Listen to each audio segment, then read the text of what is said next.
Dépister les fistules, transformer des vies. Tel est le thème de l'année Illustra, une avancée sur l'éradication de la fistule, une lésion génitale causée par un travail prolongé au cours de l'accouchement. À l'occasion de la Journée internationale pour l'élimination des fistules obstétricales,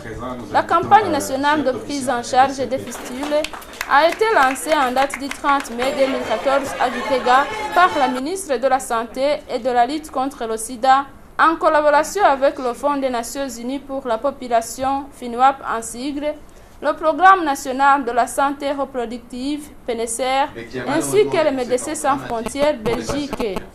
À cet effet, 40 femmes souffrant de fistules obstétricales seront traitées. Dans son discours de circonstance, Madame la ministre de la Santé et de lutte contre le sida, Sabine Nakarutimana, a souligné que l'objectif majeur de cette campagne nationale de prise en charge est de traiter les femmes atteintes de fistules obstétricales, aussi de sensibiliser la population, surtout les femmes et les filles, de se prévenir de cette maladie qui affecte environ 2 millions de femmes et filles dans les pays en développement. Comme perspective, Madame la ministre a insisté qu'il faut sensibiliser les femmes et les filles enceintes d'aller à l'hôpital ou au centre de santé habilité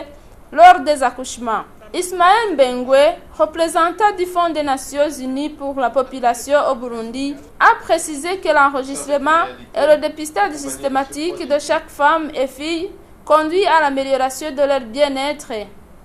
Pour traiter la fistule et offrir aux femmes des soins médicaux de suivi, il nous faut être mieux informés du nombre de femmes et de filles qui ont besoin de services et aussi savoir où elles vivent. Le plus souvent, la stigmatisation contraint les femmes souffrant de cette affection à se cacher et s'isolent de leur famille et de leur communauté. En enregistrant et dépistant systématiquement chaque femme et chaque fille qui est ou a été atteinte d'une fistule obstétricale, nous pouvons avancer très vite dans l'amélioration de leur bien-être et donner des chances de survie beaucoup plus grandes aux enfants qui naîtront de futures grossesses. La journée du 30 mai a été marquée par la visite au centre Urumuri, au cours de laquelle certaines femmes atteintes de la fistule ont remercié les soins qu'elles reçoivent et sensibilisent aux autres femmes que la fistule obstétricale est une maladie comme les autres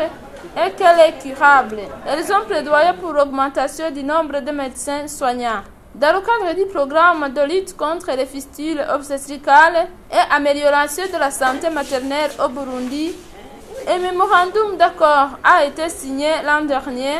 entre le ministère de la Santé et de lutte contre le sida, le Fonds des Nations Unies pour la population et le MSF Belgique afin de renforcer les capacités nationales pour la prise en charge des femmes souffrant de fistules obstétricales. Dans le cadre de cette campagne de prise en charge, qui va durer des semaines, des sites de prise en charge vont opérer des femmes souffrant de fistules obstétricales. Il s'agit du centre Urumuri de l'hôpital Gitega et de l'hôpital Rema de Ruyigi, où seront pratiquées des interventions par les médecins burundaises appuyés par des experts internationaux.